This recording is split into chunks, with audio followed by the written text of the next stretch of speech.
Picture this. You are dressed in multiple layers, including petticoats, corsets, and a massive hoop skirt nearly the size of a small tent. You find yourself at a royal ball delicately sipping tea among nobles, and suddenly nature calls. What do you do? How do you manage to lift all that fabric, and where do you even go? More importantly, how did women deal with menstruation, wearing those elaborate outfits? Welcome to the Victorian era, a period marked by elegance, rigid social rules, and perplexing hygiene issues. For many years, Victorian women were confined in crinolines and voluminous dresses. Queen Victoria herself was a trendsetter embodying this fashion. These billowy garments represented ideals of femininity, grace, and proper conduct. However, beneath, the beauty lay a daily hardship that most history texts overlook. In the early Victorian days, flush toilets and underground sewage systems were fantasies. Europeans had yet to adopt the modern concept of toilets. When nature demanded relief, people answered wherever they happened to be. The old phrase, "when you had to go, was a simple reality. Without indoor plumbing, individuals relieved themselves wherever possible, behind trees across open fields, or, astonishingly, inside their own homes. You heard that correctly, inside. Have you ever heard someone say they didn't have a pot to piss in? That phrase was more than a crude insult. It depicted a harsh truth. The pot meant a chamber. Pot, a basic bowl used for collecting urine and feces. If you did not own one, you had no choice but to step outside and find a spot. Hoping for privacy in those days was almost impossible, and the streets told the story. Victorians threw the contents of their chamber pots directly out their windows onto the uneven cobblestones below. High-heeled shoes and umbrellas were not merely fashion choices, but vital protection against the hazards falling from above. The chamber pot, often referred to as a jerry in British slang, was an essential item in every household. It came with a lid that was tightly closed after use. This lid was not just for politeness, it served as a clear signal. The pot was full, and caution was necessary. In the grand residences of Victorian nobles and royals, you would never see a chamber pot in plain sight. Yet they were omnipresent, concealed inside beautiful cabinets, hidden within decorative furniture, or discreetly built into chairs. Servants hurried through the corridors, checking and emptying these pots several times a day, because nature's demands were unavoidable regardless of wealth. If one had sufficient means, their bathroom might consist of a private wooden bench with a chamber pot hidden inside. Still, no matter how sophisticated the home, a pressing question remained. Where did all the waste end up? The answer was the garderobe, a medieval-style toilet often located on the upper floors of buildings, frequently jutting out dangerously over streets or alleys. When it was time to dispose of the pot's contents, the solution was straightforward. Open the window and throw it down. To prevent soaking passers-by below, a loud warning call of "Gardello," meaning watch out for the water in French, would be loudly announced. This polite alert signaled that something highly unpleasant was about to fall from above. The unbearable stench filled the air as homes reeked and streets overflowed, turning entire cities into cesspools of filth. Some roads had raised stone steps to allow pedestrians to jump over the flowing waste. Now here is the surprising part. During both the Napoleonic and English Civil Wars, government officials went from house to house collecting chamber pot contents. Why? Because urine was purified into saltpeter, an essential component for producing gunpowder. In other words, your urine was literally powering the war efforts. Meanwhile, women of that time wore layers upon layers of heavy clothing such as crinolines, petticoats, overskirts, and bodices. With so much fabric, undergarments like knickers were not even considered necessary. The constant rustling of all that material made it easy to miss what was missing beneath. Indeed, through much of the Victorian era, Many women did not wear knickers at all. It was only toward the end of the period, when enormous bell-shaped crinolines began catching gusts of wind and causing embarrassing public incidents, that society quietly suggested it might be time to introduce drawers. However, these undergarments were unlike what we think of today. Early Victorian underwear consisted of two pant legs joined only at the waist, with a split in the middle where it was needed most. Overlapping cotton flaps provided minimal coverage until one squatted, at which point they opened wide like curtains on a stage. This design existed because women were unwilling to lift the heavy 20-pound layers of petticoats, shifts, and skirts each time nature called. These open garments made it easier to manage without disturbing the immense clothing above. Crotch drawers allowed women to lower themselves over a chamber pot with ease, doing so elegantly and discreetly without exposing themselves completely, or at least not to everyone around. So how exactly did this work? Women's chamber pots were crafted differently from men's standard round ones. They were oval-shaped with curved interiors designed to fit comfortably between the thighs. A lady would simply place the pot under her skirts. No need to squat, just a delicate adjustment beneath the fabric. When done correctly, no one nearby would realize a thing. At grand balls or social events, special retiring rooms were often reserved for this purpose. Inside, several chamber pots waited, and maids stood by as assistants. One maid would carefully lift the numerous layers of the lady's gown, while another gently positioned the pot in place. Afterward, a swift wipe with a damp cloth, and the woman returned to the ballroom as if nothing had occurred. However, not all women had such refinement. For many, the routine was rougher and more basic.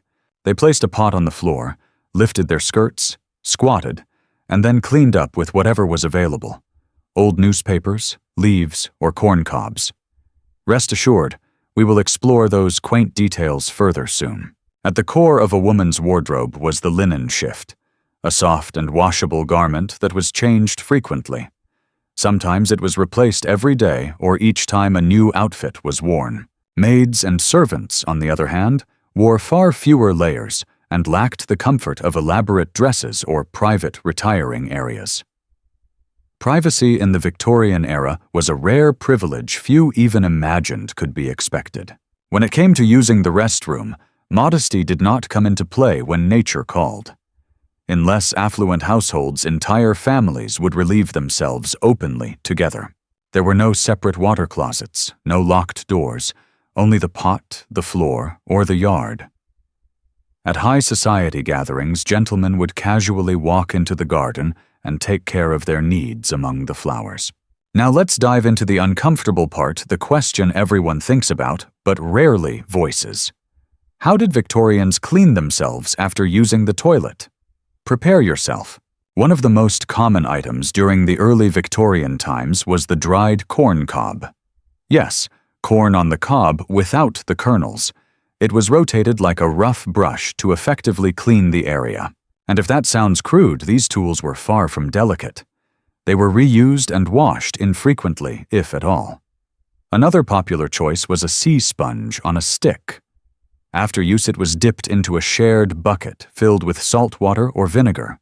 This sponge was used repeatedly without much sanitation. It was not only Victorians who had unusual practices. Early humans wiped with stones, dirt, clay, essentially the earth itself. Comfort was not the priority, cleanliness is debatable. It was about fulfilling a necessary task. Other materials used included leaves, straw, and even seashells. You can probably guess how effective that was. As paper became more available and affordable, Victorians began to use printed matter newspapers, catalogs, even magazines.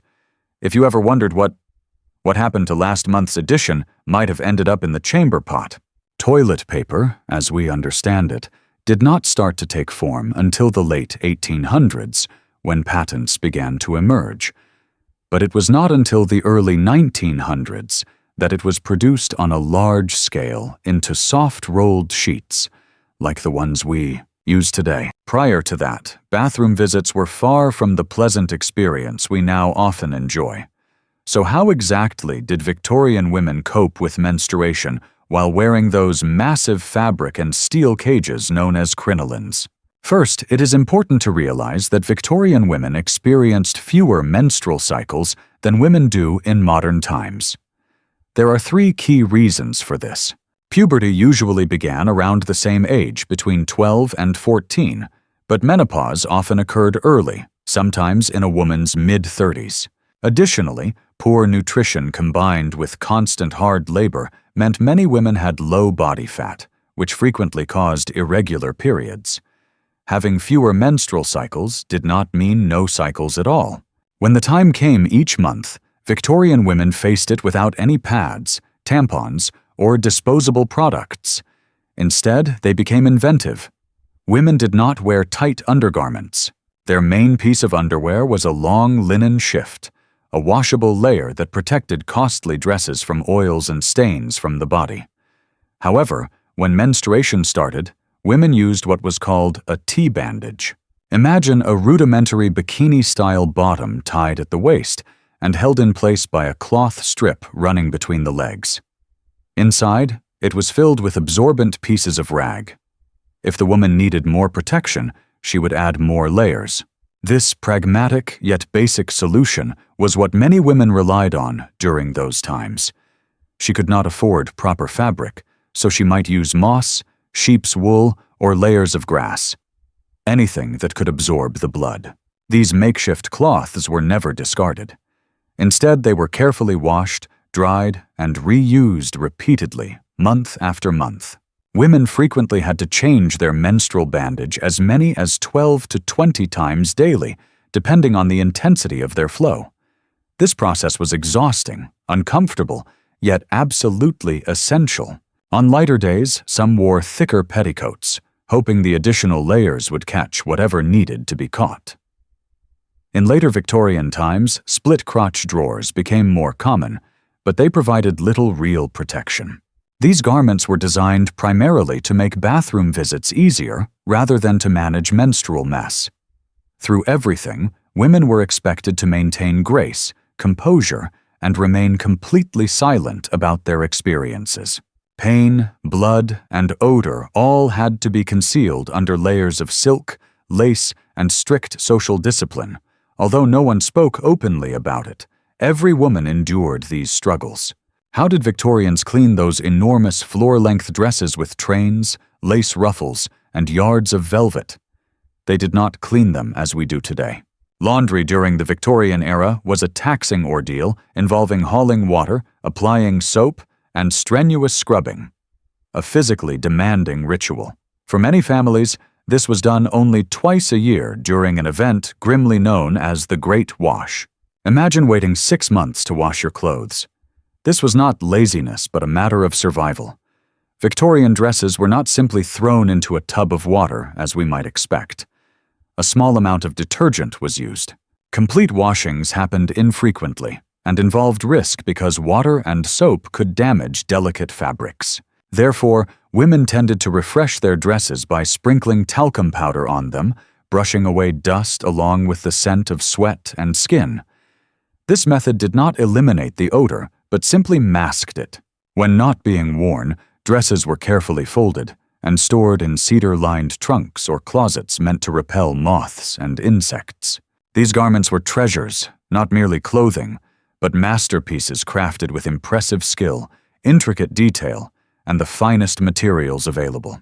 Despite their value, these clothes were worn until they became threadbare, or until the smell was so strong it announced itself before anyone entered the room. Underneath those elaborate gowns, hidden from attention, lay the true protection from dirt. Multiple layers of washable undergarments such as shifts, chemises, petticoats, and crinolines. These layers absorbed sweat and shielded the precious outer garments. Unlike the outerwear, these washable pieces could be scrubbed by hand in boiling water with strong soap, usually by hard-working maids or laundresses. Victorian beauty demanded a price, and that price was sweat, time, and persistent odors. So here is the key question. If you had the choice, would you want to live in that era, draped in layers of silk and grime, treading through filthy streets, covering body odor with powder, and managing menstrual cycles with moss and rags. Share your thoughts in the comments below.